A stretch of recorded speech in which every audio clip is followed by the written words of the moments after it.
বিকেলে যখন একটু কিছু ক্রিস্পি গাঞ্জি খেতে ইচ্ছা করে মিও মোড়ে বা অন্য সব যে দোকানগুলো আছে এগুলোর কথা মনে পড়ে যায়। তো ভাবলাম যে না, বাড়িতেই বানানো যাক, পয়সা বাঁচবে, এতে সময়ও নষ্ট হবে না।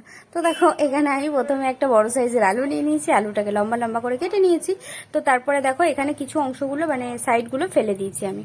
তো তারপরে দেখো এখানে আলুটাকে প্রায় 95% মতো সেদ্ধ করে দিয়ে দিয়েছি আদা বাটা, দিয়ে দিয়েছি রসুন বাটা, আর দিয়ে দেবো আমি চিলি সস। আর এই যে যেটা রয়েছে চাউমিনটা, এটা আমার থ্রেটের কাজে লাগবে। তো তারপরে দেখো নুন আর চিলি সস দিয়ে ভালো মতো করে আলুটাকে হচ্ছে হালকা হাতে মেখে নেব। তো বেশি মাখতে যাবে না, আলু কিন্তু ভেঙে যেতে পারে। তো মোটামুটি একটু হালকাভাবে মেখে নেওয়ার পরে দিয়ে দেবে কর্নফ্লাওয়ার। তো কর্নফ্লাওয়ার যদি তোমাদের কাছে না থাকে তোমরা ময়দা ইউজ করতে পারো, তবে কর্নফ্লাওয়ারে বেটার হয়। তো তারপরে দেখো এখানে প্রপারভাবে ভেজে নেওয়ার পরে এই চাউমিনগুলোকে চাদর জড়ানোর মতো করে জড়িয়ে নিয়েছি পটেটোর সাথে। তো তারপরে দেখো এটাকে ডিপ ফ্রাই করে ভেজে নিয়েছিলাম, ব্যাস সন্ধ্যে স্ন্যাক্স রেডি। তো তোমরা কারা কারা এটাকে ভালোবাসো জানিও। নেক্সট ভিডিও নিয়ে আবার দেখা হচ্ছে, ভালো থেকো, বাই।